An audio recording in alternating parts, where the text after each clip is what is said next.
반갑습니다. 오늘 말씀의 제목이 육신의 욕망들을 이기랍니다. 뒷부분은 잘 알겠는데 늘 쓰는 말이지만 육신이 뭔가부터 알고 넘어가야 되지 않겠어요? 자주 쓰는 말일수록 정확한 개념 파악이 돼야 될 겁니다.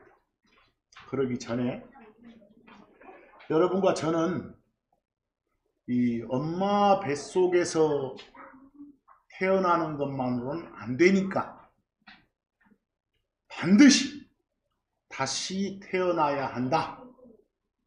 이런 예수님의 말씀에 순종한 사람들입니다.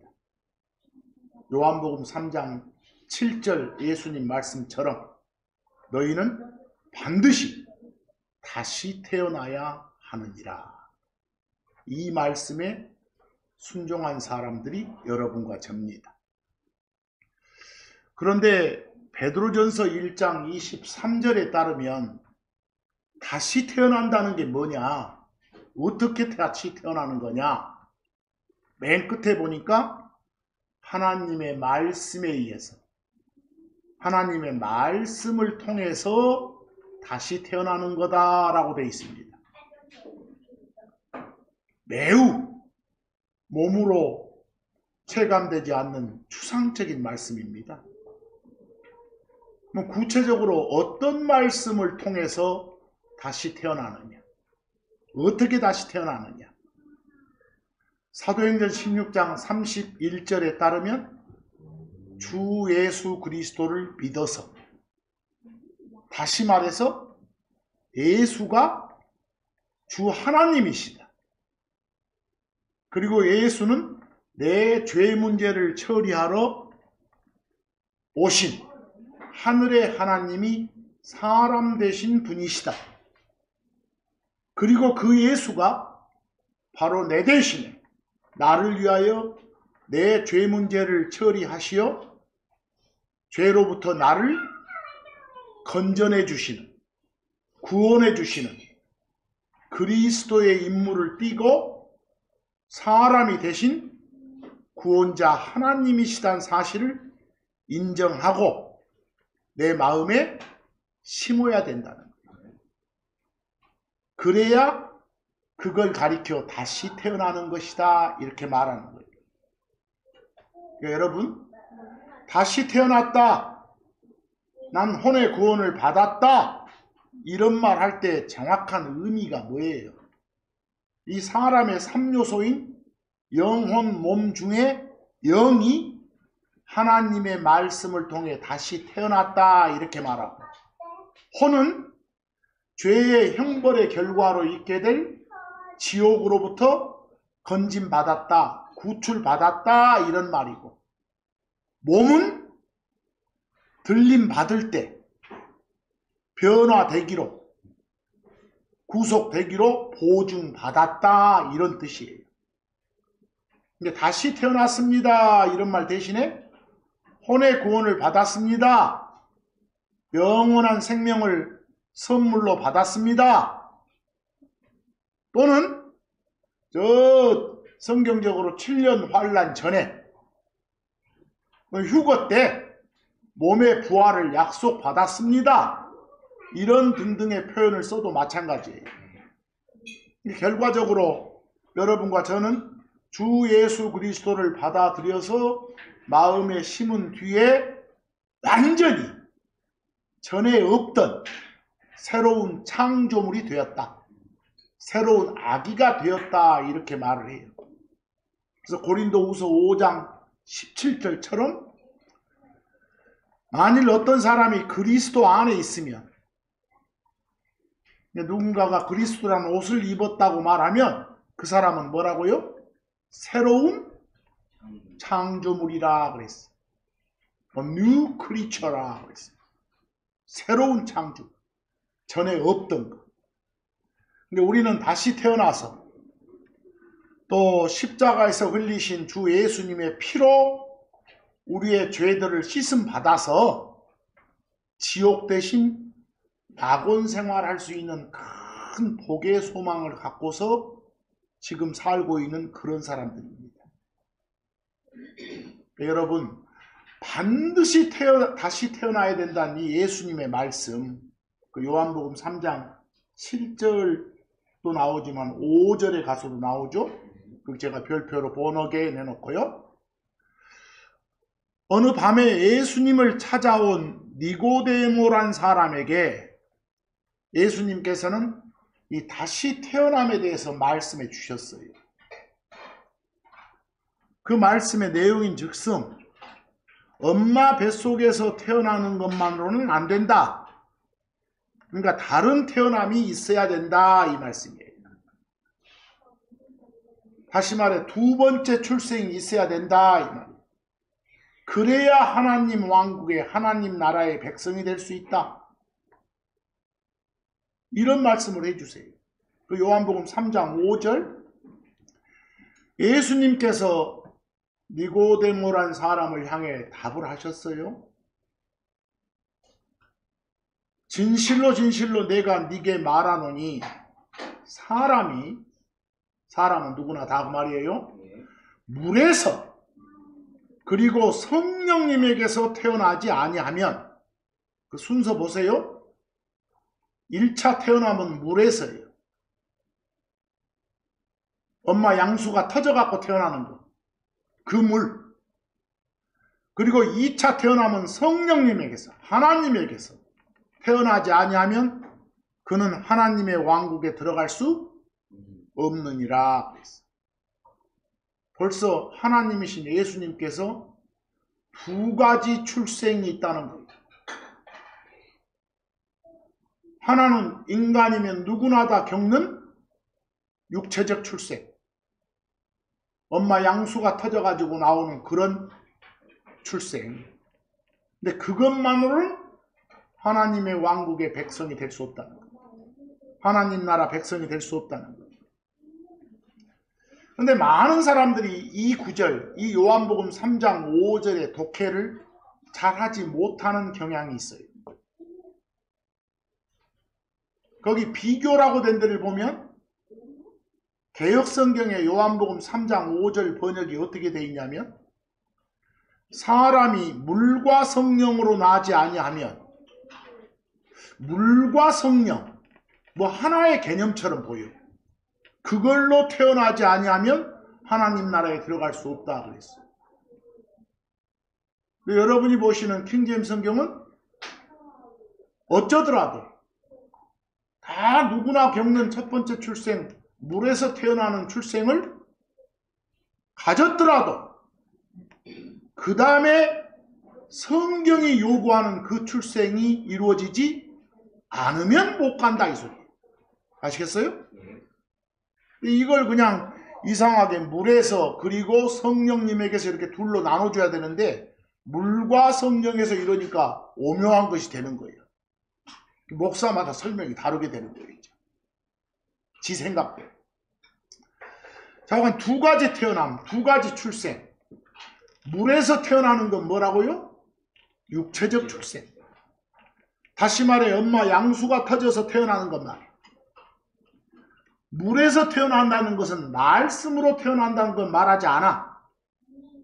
한편 성령님에서 태어나는 건 뭐라고요? 물에서 태어나는 육체적 출생과는 달리 하나님의 뭘 통해? 말씀을 통해서 태어나는 그런 눈에 보이지 않는 영적 출생을 말해. 그러니까 사람들한테 이걸 전하면 잘 안 받아들이지. 손에 안 잡히니까. 근데 이 출생은 마음에서 일어나는 과정이므로 눈에 보이지 않아서 잘 안 받아들이는 것이에요. 아시겠죠?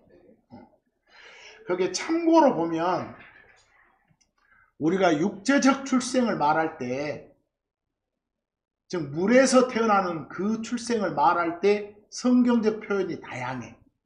그 참고 1에 물에서 태어났다 이렇게 말하기도 하고, 육체, 사람 몸뚱아리에서 태어났다, 육에서 태어났다 이렇게 말하기도 하고, 여자에게서 태어났다 라고 말하기도 하고, 여자에게서 만들어졌다 라고도 말하기도 하고, 또는 그 표현을 썩는 씨에서 태어났다 이렇게 말하기도 해요.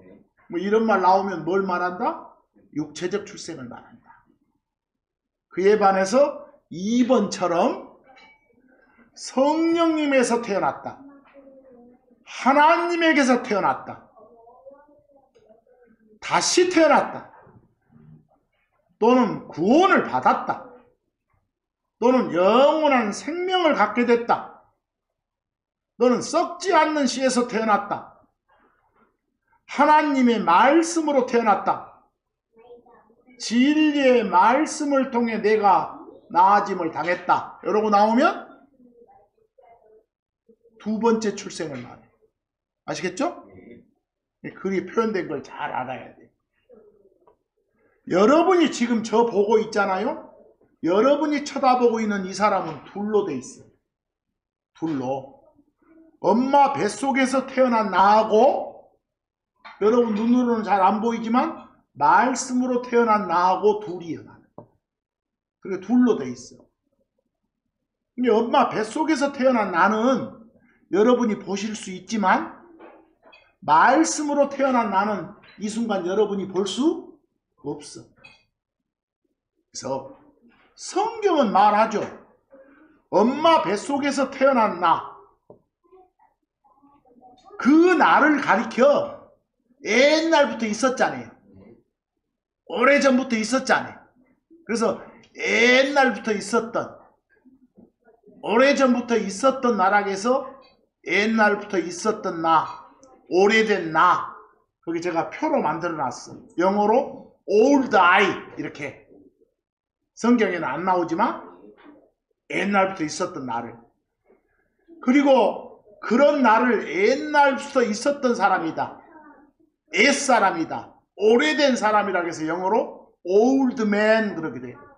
old man, 이렇게. 그 표의 별표 순서대로 보세요. 그리고 겉으로 드러나 있는 사람, 겉사람, 여러분이 보고 있는 이 사람, 그걸 겉이란 영어, 바깥이란 영어, outward를 써서 outward man 이렇게도 말하게 돼요. 또 옛날부터 있었던 나를 가리켜 엄마 뱃속에 있을 때 타고난 성품에 따라 살아. 본능에 따라 살아. 본성에 따라. 그래서 그런 사람을 본능적인 사람, 본성적인 사람, 본성에 속한 사람이라 해서 영어로 natural man 이러고도 불러. 거기서 그리고 더 나아가서 그 사람은 여러분이 보고 있는 나 있잖아. 이 사람은 죄라고 하는 강력한 무기로 이런 나를 조종하는 조종자가 있어. 그걸 육신이라고 해. 영어로 플래시라고 해. 플래시가 뭐라고요? 우리말로는 육신 그러는데 옛사람으로서 나를 관리하고 조종하는 관리자, 조종자. 하나님 말씀은 이래라 하는데 옛날부터 있었던 나를 관리하는 나의 조종자, 내 육신이란 놈은 그러지 마, 안 그래도 돼, 이렇게 꼬드기는 거예요. 그런 걸 육신 그래, 플래시라고. 그놈의 바램들, 욕망들을 어쩌고 살아라, 이기고 살아라, 이게 오늘 말씀 주제예요. 쉽지 않아. 자, 그에 반해서 이제 표의 또 별표 봅니다. 다시 태어남에 관한 하나님의 말씀을 받아서 이렇게 하는 게 다시 태어나는 거다, 이런 말씀을 받아서 마음에 심어서 새롭게 태어난 나, 눈에 안 보이는 나, 새로운 나, 영원한 생명을 소유한 그런 나를 가리켜서 새로운 나락에서 영어로 새롭다는 영어 new 써서 new I 그래. 보이시죠? new I. 그리고 새로운 사람, 새로운 창조물로서 사람에서 새 사람 그래가지고 new man 그러게 돼요. 새 사람, new man. 또 겉으로는 보이지 않는 사람이잖아. 그래서 안에 있는, 속에 있는 사람이라고 해서 그런 inward란 영어를 써서 inward man 그래. 또는 영적이다 이렇게 딱 구체적으로 잡히지 않는 거, 그걸 스피리추얼 그래. 그래서 영에 속한 사람, 그래서 스피리추얼 맨이라고도 해. 그 별표에 쭉 나와 있죠? 제일 잘 쓰는 말은 속사람이에요. 그러니까 여러분이 보고 있는 나는 둘로 되어 있다니까. 여러분 눈에 보이는 옛사람으로서의 나와 다시 태어난 나, 속사람으로서 나. 그런데 그 속사람으로서 나는 성경이란 무기로, 말씀이란 무기로 관리하는 존재가 있어. 그게 바로 성령님이에요. 속사람의 관리자가 성령님이고 옛사람의 관리자가 뭐라고요? 육신이라고. 성령님과 육신은 정반대지. 완전 극과 극이지. 그래서 근데 성경은 하나님 말씀으로 다시 태어난 사람, 다시 말해서 새 사람, 뉴맨, 영에 속한 스피리추얼 맨, 이 사람을 이중인격자로 봐. 우리를 이중인격자로 보는 게 성경이라니까. 다시 말해서 하나님 말씀으로 다시 태어난 사람한테는 두 가지 성품이 공존하고 있어. 두 가지 성품이. 하나는 어떤 성품이에요? 엄마 뱃속에서부터 가지고 나온 그 악한 성품. 또 하나는 새로운 출생으로 하나님한테 이식받게 된 선한 성품. 이 두 가지 성품을 가진 이중인격자예요. 우리 크리스찬들은. 근데 그리스도 안으로 들어온 사람이라 할지라도 아직은 어째 이 변화된 몸을 갖고 살지 못해. 즉 옛사람으로서의 성품이 완전히 뿌리 뽑혀지지 않았어. 그러니까 옛사람한테 기회가 제공되면 옛날부터 있었던 나는 이미 죽었다는 판결은 났지만 아직 형이 집행유예 상태니까 다시 죄를 짓게 됩니다. 계속 반복해서. 살아보니까 어쩝니까? 사람이 사람에 대해서 제일 몰라. 사람이 사람에 대해서. 밖에 사람들 봐. 어떤 사람은 태어날 때부터 천성이 착해 이러고 주장하는 자들도 있고, 아니요 악하게 태어나는 거요 이렇게 주장하는 자들도 있고, 또 어떤 사람들은 또 중간지대로 태어날 때는 백지 상태인데 살아가면서 그 환경에 따라서 결정돼야 별로 의견이 다 있어. 그러나 성경은 분명히 말해. 뭐라고? 악하게 태어나는 거다. 사람 새끼는 다. 그러니까 그 한 번의 출생으로는 안 되는 거라고. 로마서 15장 14절 보시면 인간의 성품, 사람이 무엇이기에 그가 깨끗하겠느냐? 인간이. 그리고 여자에게서 태어난 자, 그 자가 의롭겠느냐? 바르겠느냐? 이 말씀은 뭐예요? 사람에게서 태어난 자는 다 악하다, 약하다. 악하다. 참 우리가 살면서 문제가 뭘까요? 우리 크리스찬의 문제가 내 안에 다른 내가 살고 있다는 거예요. 내 안에. 문제를 더더욱 심각하게 만드는 것은 그 둘이 항상 싸운다는 거예요. 성령님께서 내 안에서 일하실 때도 그 다른 나란 놈이 전혀 협력하지 않으려고 한다는 거예요. 오히려 성령님한테 순종하지 않고 막 대들고 이지랄 한다는 거예요. 갈라디아서 5장 17절. 육신하고 누구는?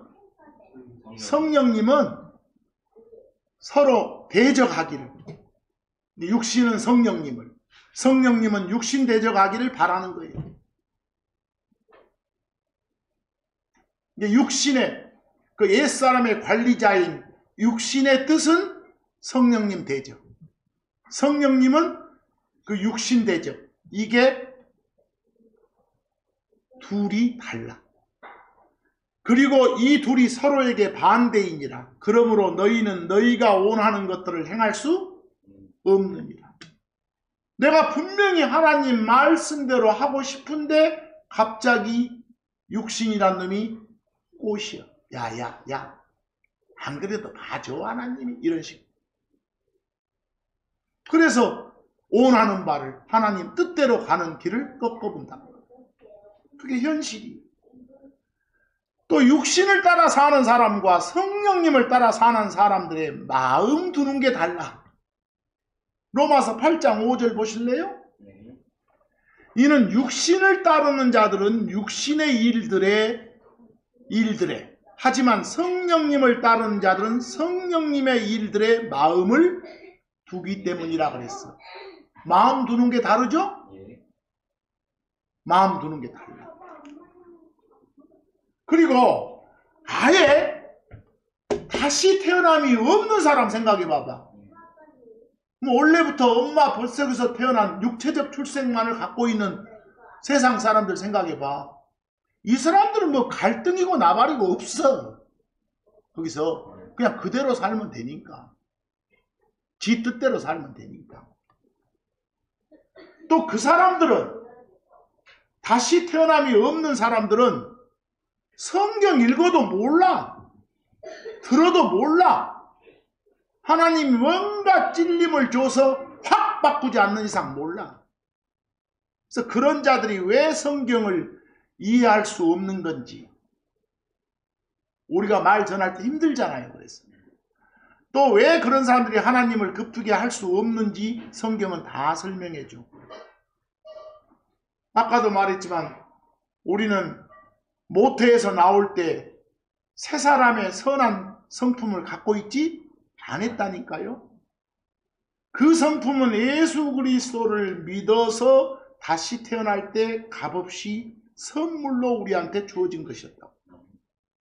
고린도전서 2장 14절 보실래요? 그러나 본능적인 사람은, 거기 제가 내추럴 맨을 본능적인 사람 이렇게 번역했어요. 본성적인 사람 이래도 좋고요. 본성에 속한 사람 이래도 좋아. 아까 옛사람을 가리켜 그렇게 불러. 이렇게 했어요? 세상 사람들은 내추럴 맨 나오면 저 문명 혜택 안 받고 산속에 처박혀 사는 자연인이라고 하는데, 사실 내추럴 맨은 그 육체적 출생만 겪은 그 사람, 옛사람. 그 사람은 성령님의 것들, 영 하나님의 것들을 받아들이지 못해. 왜? 그 사람들한테 그 말 일단 전하면 말도 안 되는 소리 마라, 바보 같은 소리 마라, 그 말이나 되냐 이 새끼야, 이렇게 어리석은 것으로 받아들이거든. 하나님이 모든 걸 창조하셨다 그러면 뭔 창조냐 지나지 말도 안 돼 이런단 말이요. 처음에 뭔가 찔림을 주지 않는 이상. 또한 그것들이 영적으로 분별되므로 말씀을 전해도 그게 성경 말씀으로 비교돼서 구별되고 분별되므로 그가 그것들을 알 수 없거든. 그 사람들은 들어도. 어떤 사람들한테 참 예수님 전하기가 힘들겠어. 세상 사람들한테, 내처럴 맨들한테. 그래서 열심히 하라는 거예요. 반복하고. 그래서 비교해 보면 막 개혁성경이나 뭐 새번역 성경 같은 데는 내처럴 맨을 육에 속한 사람, 또 2번 번역은 자연에 속한 사람, 또 어떤 번역은 신령하지 아니한 사람, 뭔 말인지를 모르겠습니다. 읽어도. 알겠어요? 옛사람의 다른 표현이 뭐다? 내처럴 맨이다. 엄마 뱃속에서 타고난 가지고 나온 성품에 따라 움직이는 그런 사람. 아시겠죠? 내처럴맨을 좀 잘 알아들으시기 바랍니다. 예수를 주 하나님으로 구원자 그리스도로 받아들인 우리한테는 그 혼의 구원이란 선물을 주셨잖아요. 다시 태어나게 해 주셨잖아요. 근데 멜급시 그러겠어? 전라도 말로? 그 목적이 있겠지? 여러분으로 하여금 지옥 안 가고 낙원 가게 하는 게 전부는 아닐 거예요. 그런데도 불구하고 구원의 확신, 다시 태어남의 확신을 갖고 있는 사람들, 그리스도 안에 있는 사람들 상당수가 그 영혼 몸이 분리되는 죽음을 겪은 뒤에 저 하늘에 있는 낙원 가는 것이 전부라고 생각하는 것처럼 보이는 것 같아. 요즘 보면 만일 성경이 말하는 혼의 구원, 다시 태어남, 이게 하늘 낙원에 가는 것만을 의미하는 것이라면 그러면 이 땅의 삶하고는 아무 관계가 없겠잖아요. 성경이 말하는 다시 태어남은 이 땅에서 이 땅 떠나기 전에 예수 그리스도처럼 살아라 이 소리거든요. 힘들겠지만. 근데 예수님께서 여러분과 저를 다시 태어나게 해주신 것은 하늘 낙원 가는 건 물론이고 이 세상에서 맑은 정신으로 살고 또 세상적인 것들을 거부하고 선한 행위들의 열심을 내면서 하나님 뜻대로 살게 하기 위한 거예요. 그런 것 보고 육신의 욕망들을 이기며 살도록 하신 거단 말이에요. 그래서 에베소서 2장 10절 봐보세요.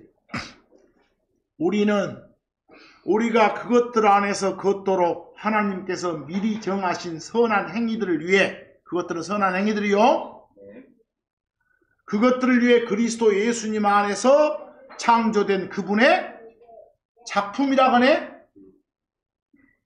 예수님 안에서 창조된 새로운 창조물이니까 새로 태어나게 된 그런 존재들이라고 우리가. 그런데 목적이 뭐라고? 선한 행위들을 하라고.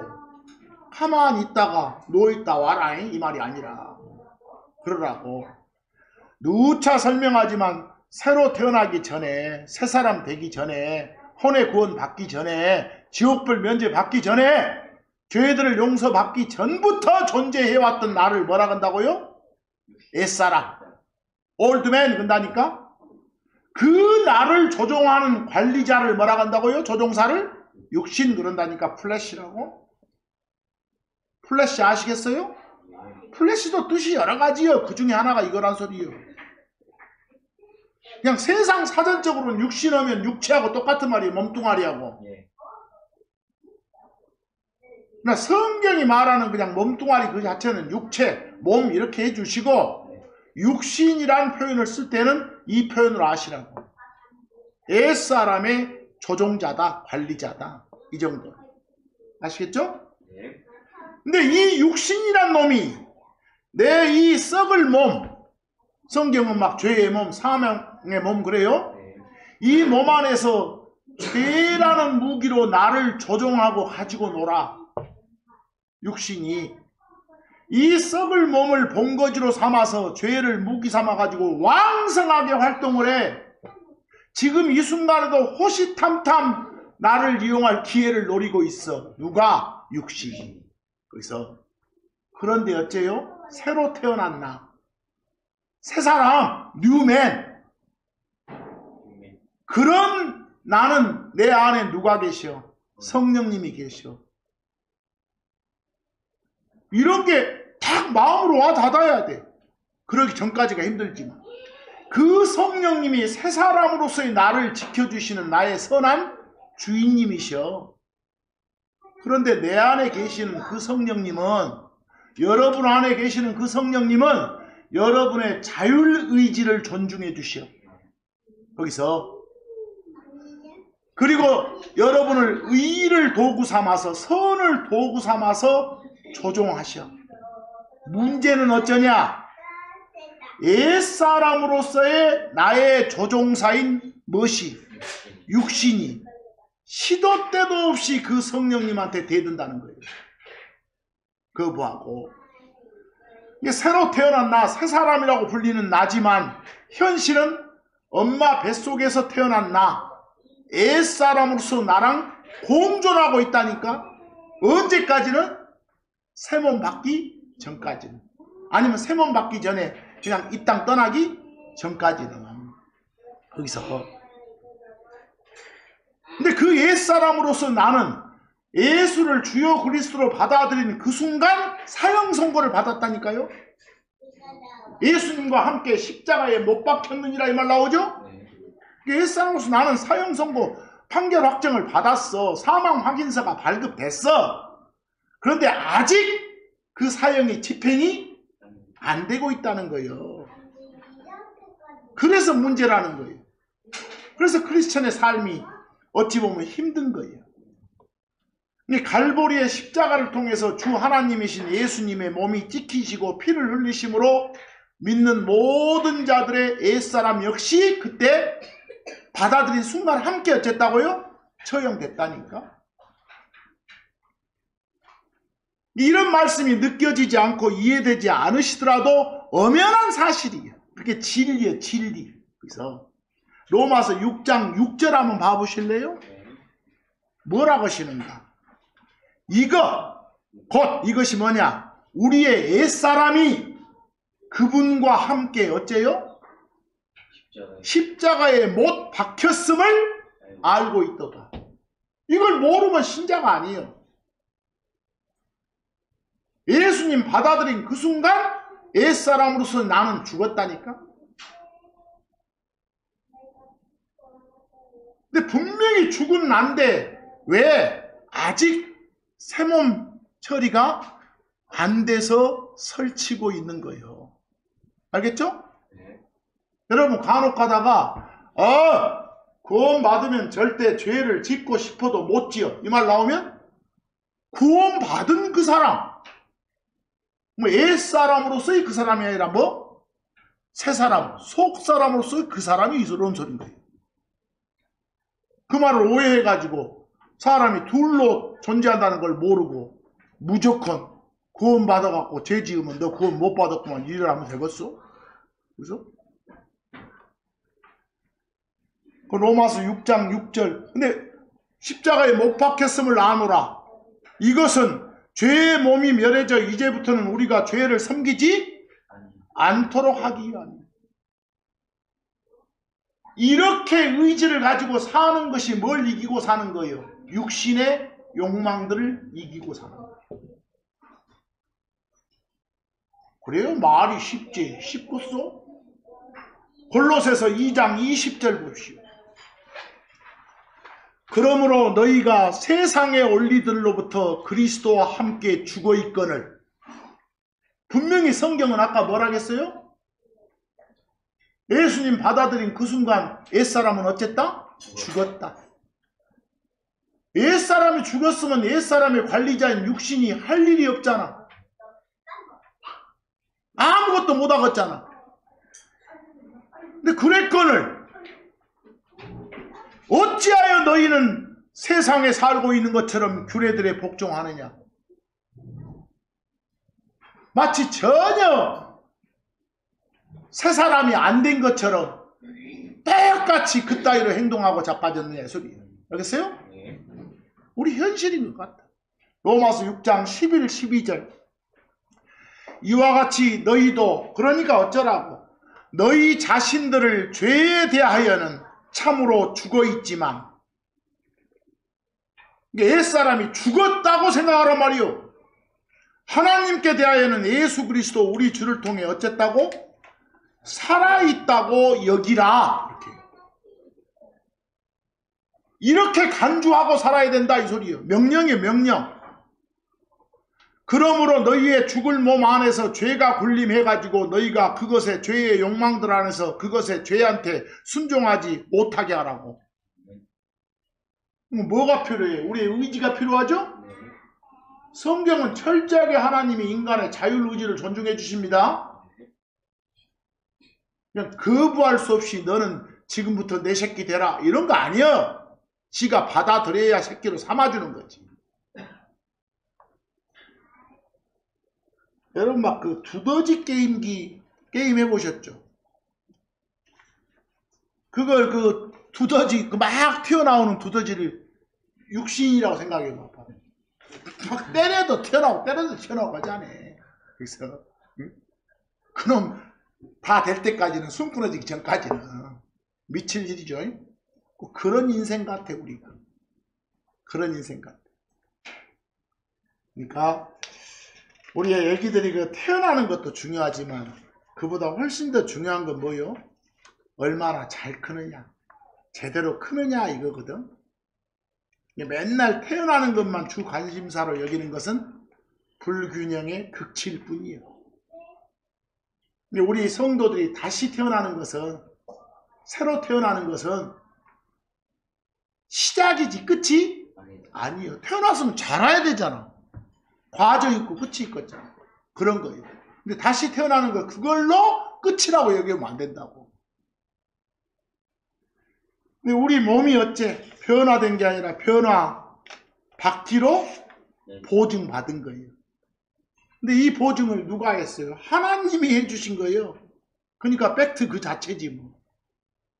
근데 다시 태어난 후에도 아직 우리 몸이 아직은 변화되지 않아서 여전히 썩을 몸, 죄의 몸, 사망의 몸 그 안에서 살고 있기 때문에 문제가 발생한 거예요. 그러나 우리한테는 소망이 있죠? 빌립보서 3장 21절처럼 뭐라고요? 그분께서는 우리의 천한 몸을, 이 몸, 썩을 몸을, 그것이 그 몸이 그분의 영광스러운 몸과 같이 만들어지도록 변화시키시리라. 확실하다 그잖아요. 이것 때문에 사는 거예요. 그러니까 우리는 이런 날 오기 전까지 육신한테 기회를 만들어 주지 말도록 합시다. 많은 사람들이 전쟁의 대상인 육신한테 기회를 만들어줘 가지고 스스로 패배를 자초합니다. 우리는 살면서 주위의 모든 환경들을 잘 살펴보고 정리할 건 정리하고 버릴 건 버리고 더러운 건 피하는 의지를 가지고 삽시다. 로마서 13장 14절 말씀처럼 그러나 너희는 주 예수 그리스도를 입으라.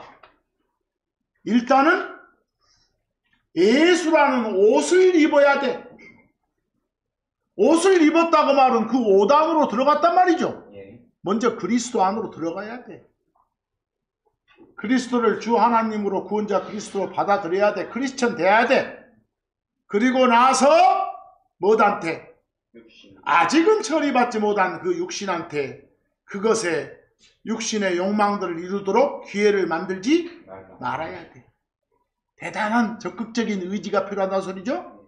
그래서 그러니까 여러분한테 죄 지을 기회가 주어지지 않는다면 죄에 굴복하지 않을 거잖아요.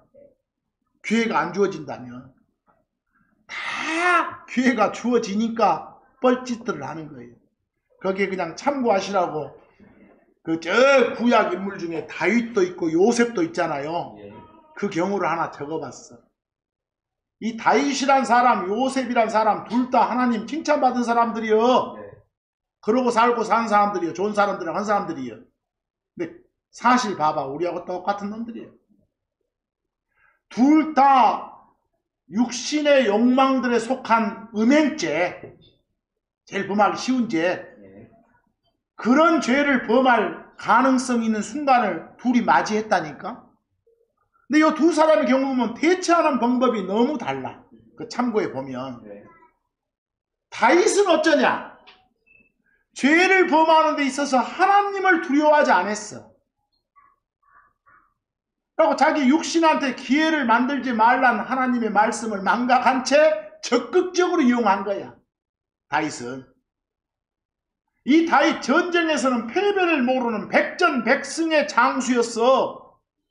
근데 지 자신 위에 찾아든 육신적인 욕망과의 전쟁에서는 아무런 저항 없이 그냥 무너지고 말았던 사람 같아. 한순간 죄의 종이 되고 말았던 것 같아. 근데 요셉은 어쨌냐? 거기 읽어보면 선을 행하고 악을 피할 줄 아는 지혜가 있었던 사람 같아. 무엇보다도 하나님을 인식하고 두려워하는 마음이 있었던 사람이었던 것 같아. 그러니까 여러분과 제가 매 순간 우리를 지켜보고 계시는 하나님을 인식할 수만 있다면 많은 죄를 피할 수 있겠죠? 그 참고 사무엘하 보세요. 11장 2에서 4절. 그리고 어느 저녁 무렵에 다윗이 자기의 침상에서 일어나 나와서 누워있다 나와서 왕의 집에 왕의 궁전 지붕에서 걷다가 딱 저기를 봤더니 한 여인이 목욕을 하고 있어. 그걸 보게 됐어. 벌거벗고 목욕하니까. 그런데 다윗 요놈이 보기에 그 여인이 보기에 매우 아름다웠더라 그랬어. 지금 남의 아내를 보고 육신이 막 꼬드기는 거예요. 야 이렇게 봐라 이렇게요. 그래서 다윗이 사람을 보내어서 그 여인에 관해 물어봤어. 그랬더니 그 보냈던 사람이 그러자 한 사람이 말했지. 이 여인은 엘리암의 딸이요 헷족속 우리아의 아내인 그랬어. 네. 아내였더니 아니에요. 아내인 밧세바가 아니니까 밧세바라 보고를 했어. 뭐 여기서 멈춰야 되는데 4절. 그리고 다윗이 사자들을 보내서 메신저들을 보내서 그녀를 밧세바를 데려갔네. 그리고 또 그녀가 그에게로 들어갔네. 몸을 섞었네. 그녀가 그녀의 부정함에서 정결해져 있었으므로 어떤 기간이 이제 끝났겠지. 그랬으므로 그가 그녀와 함께 누웠더라. 그리고 나서 그녀가 자기 집으로 돌아갔더라. 이런 다윗이요. 뭘 못 이긴 거예요? 육신의 욕망을 이기지 못하고 죄를 범한 사례. 왜 이런 사례들을 주겠어요? 그러지 말라고. 내가 칭찬한 사람이라도 그런 욕망들 확 뿌리치고 사는 게 쉽지는 않아야. 그러니까 그러지 말라는 거예요. 이 말씀.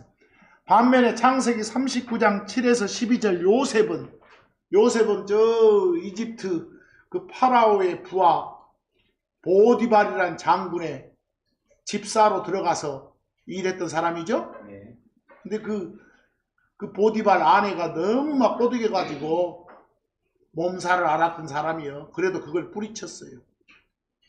그리고 이 일들 후에 그의 주인의 아내가 보디발의 아내가 요셉에게 자기의 눈길을 보내게 되었더라. 이런 일이 있었더라 말이에요. 그리고 그녀가 말했더라. 나와 함께 누우라. 꼬드기네. 그러나 그가 거절하며 자기 주인의 아내에게 말했더라. 주목하소서. 저의 주인께서는 집에서 제게 무슨 일이 있는지 알지 못하시나이다. 보디발은. 그리고 그분은 보디발은 자기가 가진 모든 걸 제 손에 맡겼나이다. 다 맡겼어. 이 집안에 저보다 더 큰 자가 없나이다. 이 집에 지금 나한테 뭐라 걸 놈 없어. 또한 그분께서는 당신이 그분의 아내이기 때문에 딱 한 가지.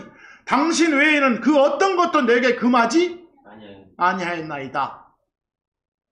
알겠어요? 절대 범해서는 안 되는 인물로. 그런즉 제가 어떻게 이 큰 악을 행하여 하나님께 죄를 지을 수 있겠나이까. 이런 사례를 보여준 것은 육신의 욕망을 이겨야 되는 거예요. 알겠죠?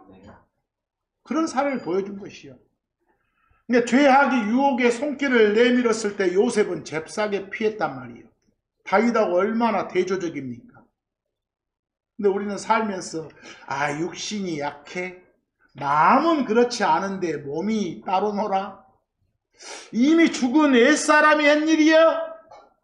이런 온갖 핑계를 들이대고 사는 게 현실이잖아요. 또 이런 인간의 나약함이 죄에 쉽게 빠지는 원인이 될 수는 있겠지만 그것이 죄를 지어도 좋다는 면허증은 아니거든. 육신이 연약하니까 우리는 성령님을 통해서 말씀을 통해서 몸의 행실을 죽여야 돼. 그리고 그리스도 예수님을 통해 승리해야 하는 거예요. 그러려면 의지적으로 좀이라도 이건 아니다. 하나님 뜻에서 이건 멀어진 거다 라면 그 모양만 갖춘 거라도 피하고 삼가라고. 그래서 굉장히 어려운 말씀 데살로니가서 5장 20 악의 모든 모양을 어쩌라? 삼가라.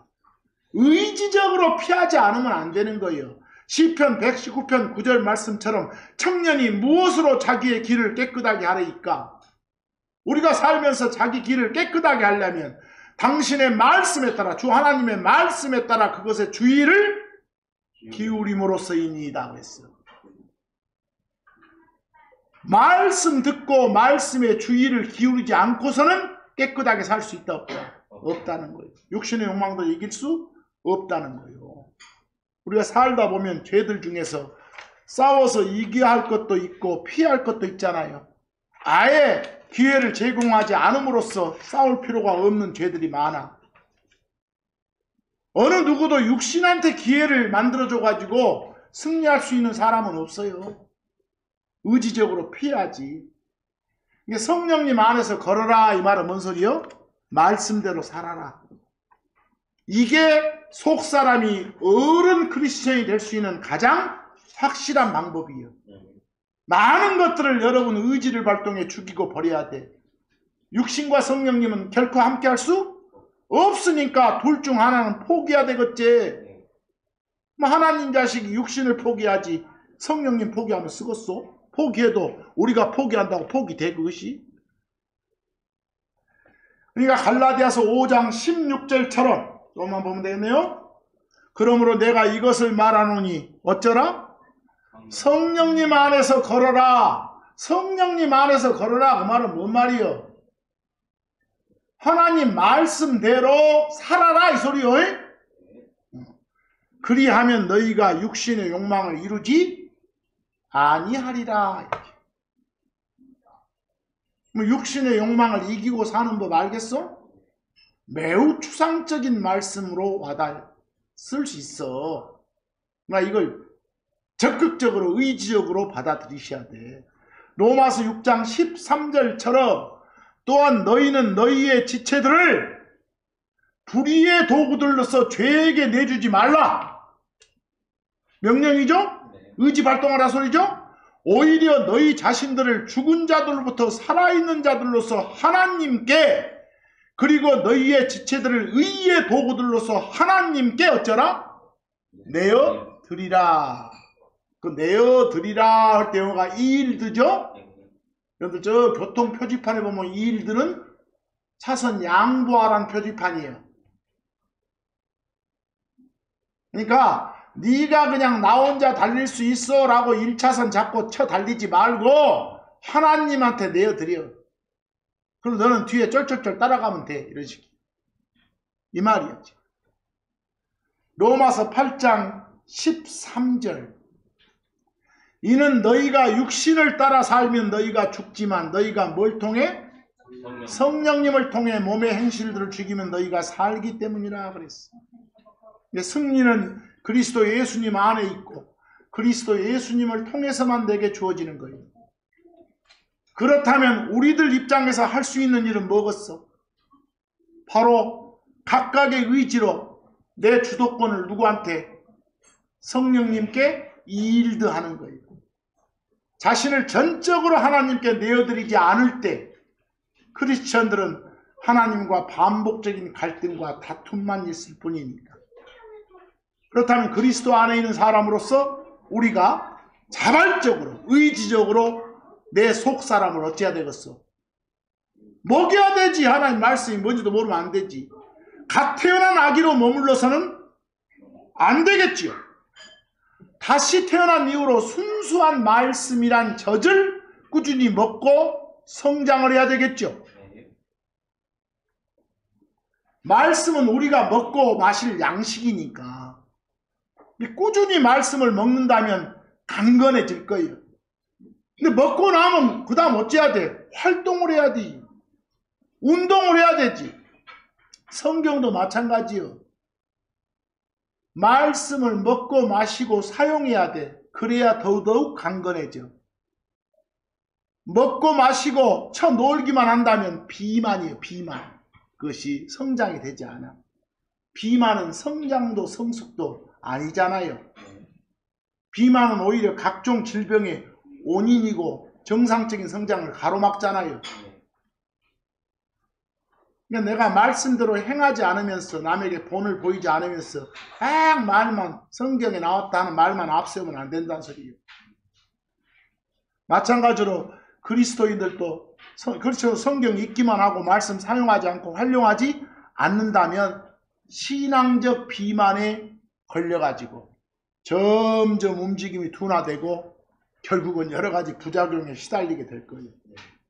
부지런히 성경 듣고 읽으셔서 성경 마음 창고에 꽉 채우셔서 기록된 대로 저장된 대로 순종하시기 바랍니다. 그러면 저절로 오늘 말씀에 적인 육신의 욕망들을 이기고 살 수 있을 겁니다. 그리고 여러분의 속사람은 절로 강해지고 성장할 겁니다. 성장이야말로 악한 습관을 벗는 가장 확실한 방법이니까. 어린아이한테 어린아이 같은 짓을 하지 말라고 한다면 우스운 일이에요. 사실은 아이들 다 보면 이기적이고 지만 생각하고 유치한 짓 하는 건 당연한 거니까.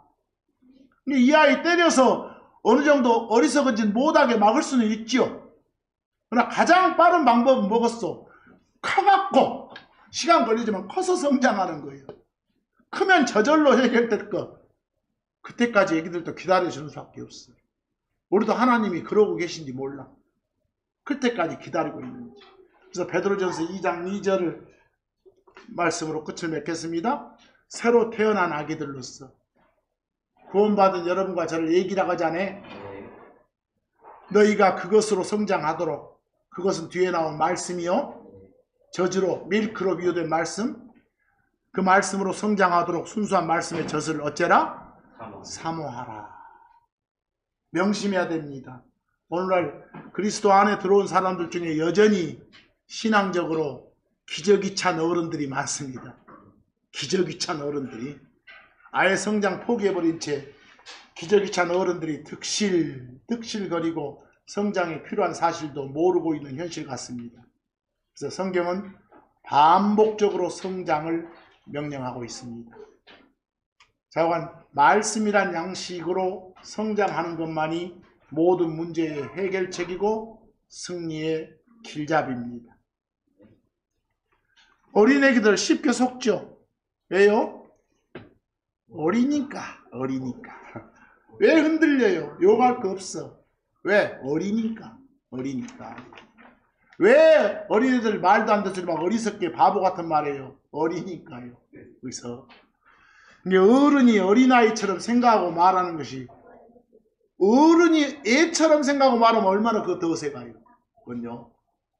반대로 어린아이가 어른처럼 말하고 생각하는 건 아예 불가능해요. 그 자체가.